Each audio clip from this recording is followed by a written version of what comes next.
Hello दोस्तों, कैसे हैं आप? एक बार फिर से हम आपका स्वागत करते हैं आपके अपने YouTube चैनल GK 360 में। और आज हम एग्जाम को देखते हुए हम इन्वायरमेंट की क्लास लाए हैं और यह टॉपिक जो होगी पर्यावरण सम्मेलन होगा। देखिए, बहुत सारे पर्यावरण सम्मेलन हैं, लेकिन मैंने एग्जाम के पैटर्न को देखते हुए मैंने उसी सम्मेलन को मैंने सेलेक्ट किया है जिससे अक्सर एग्जाम में पूछे जाते हैं। और मेरे बाद अगर आपको मेरा मेहनत दिखता है तो प्लीज आप इसे लाइक कीजिए, सब्सक्राइब कीजिए और जितना अधिक से अधिक हो सके आप इसे शेयर कीजिए। चलिए, सबसे पहले हम बात कर लेते हैं पर्यावरण की दिशा में 5 जून 1972 ईस्वी को स्वीडन की राजधानी स्टॉकहोम में सबसे पहला सम्मेलन बुलाया गया। इस सम्मेलन को हम कहते हैं स्टॉकहोम सम्मेलन। और जो 1972 में जो स्टॉकहोम सम्मेलन हुआ था, इसका मेन मुद्दा था पर्यावरण को प्रोटेक्ट करना, यानी पर्यावरण के संरक्षण की दिशा में व्यापक पैमाने पर जो सबसे बड़ा कदम उठाया गया पूरा विश्व के द्वारा, वह था स्टॉकहोम सम्मेलन। अतः स्टॉकहोम सम्मेलन को हम पर्यावरण का मैग्ना कार्टा भी कहते हैं। क्या कहते हैं? पर्यावरण का मैग्ना कार्टा भी कहते हैं। और इसी स्टॉकहोम सम्मेलन में एक संस्था अस्तित्व में आई और इस संस्था का क्या नाम है? UNEP, United Nation Environment Programme. और यह UNEP का जो गठन हुआ यह 1992 ईस्वी में हुआ। कब? 1972 ईस्वी में हुआ। 1972 ईस्वी में हुआ। और UNEP का जो मुख्यालय है यह नैरोबी में है, जो कहां पड़ता है? केन्या में।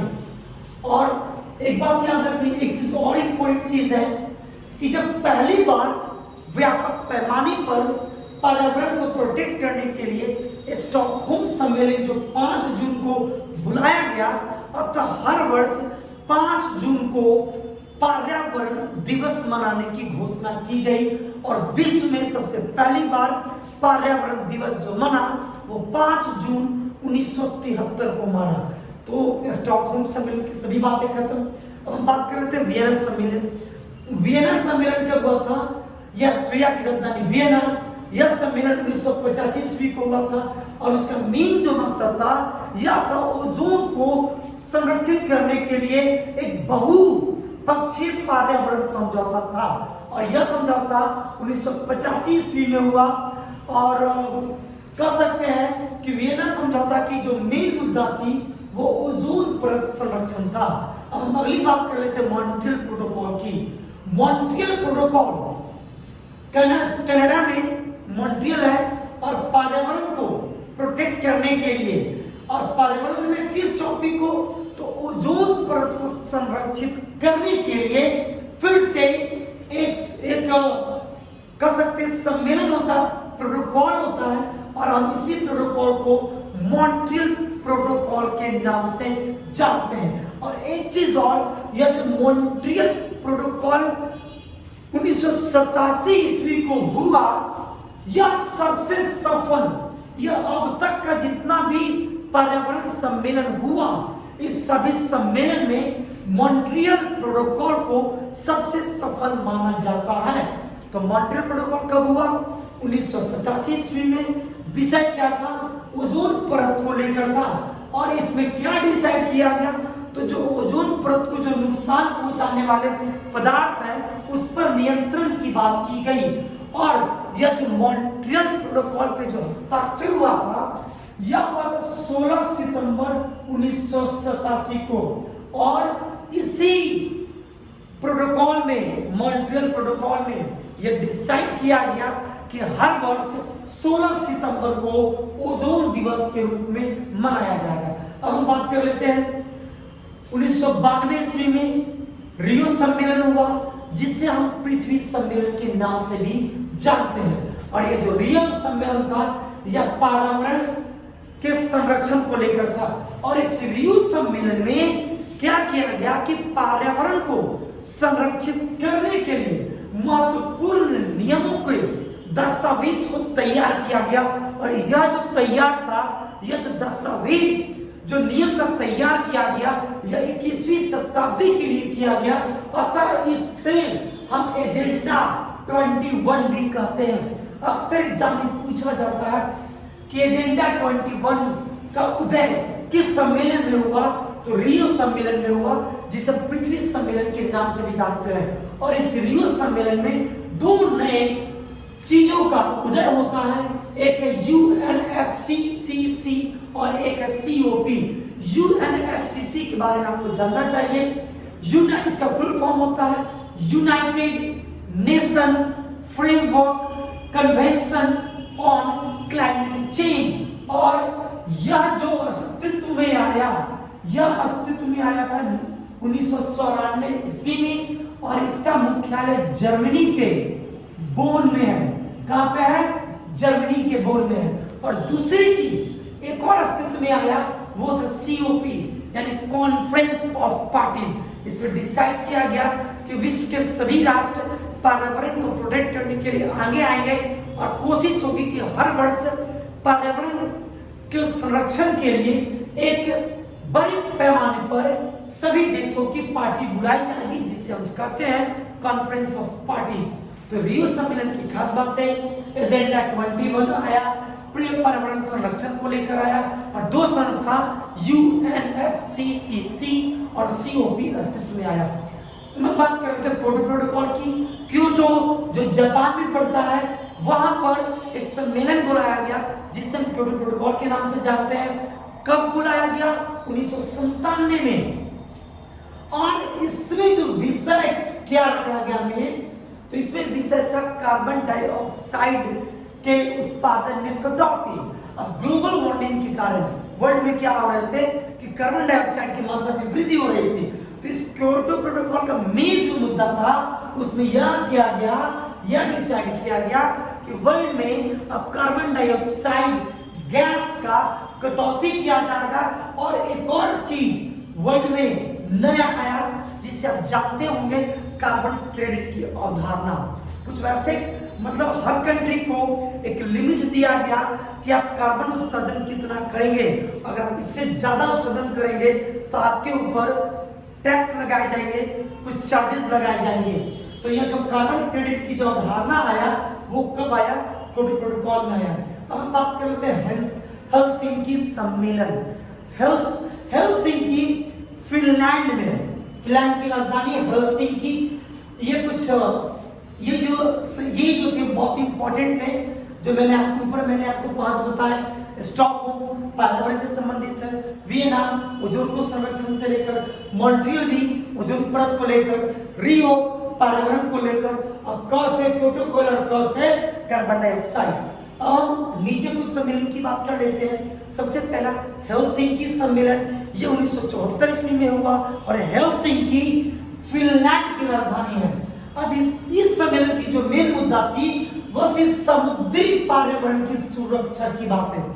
समुद्री पर्यावरण की सुरक्षा की बात है। लेकिन यह जो सम्मेलन था, वह सम्मेलन असफल हो गया था। क्या हो गया था? असफल। फिर हम बात कर लेते हैं लंदन सम्मेलन की, जो ठीक एक साल बाद होता है 1975 ईस्वी में। और यह जो था, यह भी समुद्री पर्यावरण यानी कह सकते हैं समुद्री कचरों के निष्पादन को लेकर था।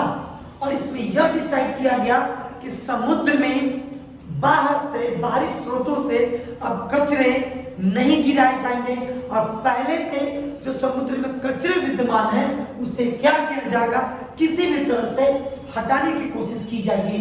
तो यह डिसीजन कब लिया गया था? लंदन में। तो हेलसिंकी सम्मेलन और लंदन सम्मेलन दोनों लगभग एक जैसे हैं। एक पर्यावरण, समुद्री पर्यावरण को लेकर हेलसिंकी है, और लंदन समुद्री कचरे को लेकर। अब हम बात करते हैं रियो 10। रियो सम्मेलन कब हुआ था? 1992 में। कब हुआ था? 1992 में। ठीक 10 साल के बाद 92 कितना था? होता है 2002। तो रियो 10 सम्मेलन हुआ, और इस सम्मेलन का जो मेन कह सकते हैं विषय था, वो सतत विकास था। और फिर रियो सम्मेलन के 20 साल के बाद, यानी 92 में 20 जोड़ेंगे तो 2012 होगा, और उसमें रियो 20 का भी जो विषय था वही था सतत विकास। एक चीज याद करने वाली बातें हैं कि रियो 10 यह ब्राजील में नहीं हुआ था, यह दक्षिण अफ्रीका के जोहान्सबर्ग में हुआ था। याद रख लेंगे, आप एग्जाम में पूछ सकता है कि रियो 10 कहाँ हुआ था, तो टिक कर देंगे ब्राजील में, कहाँ पे, रियो डी जेनेरो में। गलत, यह हुआ था रियो डी जेनेरो में, यह हुआ था जोहान्सबर्ग में। जबकि रियो 20 यह ब्राजील के रियो डी जेनेरो में हुआ था। और हम एक और समझौता की बात कर लेते हैं जिसे हम कहते हैं पेरिस समझौता, और इसे हम COP 21 के COP 21 के नाम से भी जानते हैं। और यह जो हुआ था 2015 में हुआ था। और इसमें क्या लक्ष्य रखा गया, इसका मेन ऑब्जेक्टिव फाइनली यह निष्कर्ष निकल कर आया इस पेरिस समझौता में कि जो पृथ्वी का जो वैश्विक एवरेज टेम्परेचर है, पृथ्वी का जो वैश्विक जो एवरेज तापमान है उसे 2 डिग्री से नीचे रखने का लक्ष्य रखा गया। साथ ही साथ कार्बन डाइऑक्साइड गैस के उत्सर्जन में 20% की कटौती की बात की गई, और साथ ही साथ जो नवीकरणीय ऊर्जा के स्रोत हैं उन स्रोतों में 20% की बढ़ोतरी की बात की गई थी। तो उम्मीद करते हैं सभी चीज आपके समझ में आ चुका होगा। अब हम एग्जाम के ट्रेंड को देखते हैं, एग्जाम में क्या पूछता है। एग्जाम में पूछा जाता है कि स्टॉकहोम सम्मेलन किससे संबंधित है, तो पर्यावरण से। वियना किससे संबंधित है, तो ओजोन से। मॉन्ट्रियल ओजोन से। रियो पर्यावरण संरक्षण से। क्योटो कार्बन उत्सर्जन से या CO2 के कटौती से। हेलसिंकी और लंदन समुद्री से। रियो 10-20 सतत विकास से।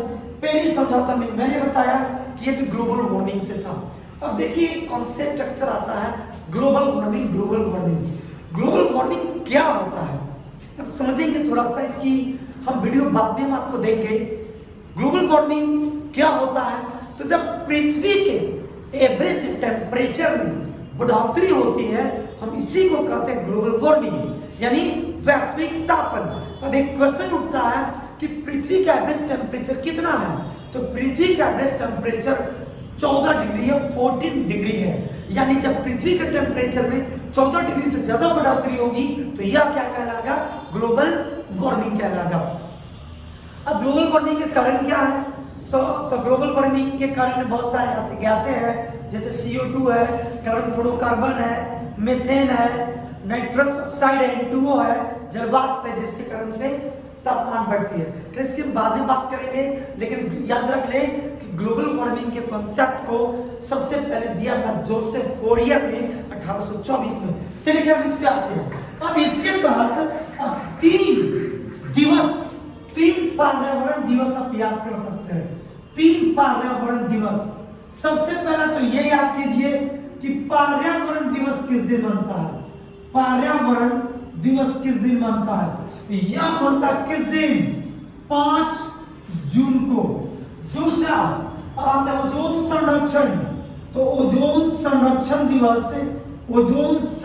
दिवस कब बनता है, तो मैंने बताया था मॉन्ट्रियल प्रोटोकॉल।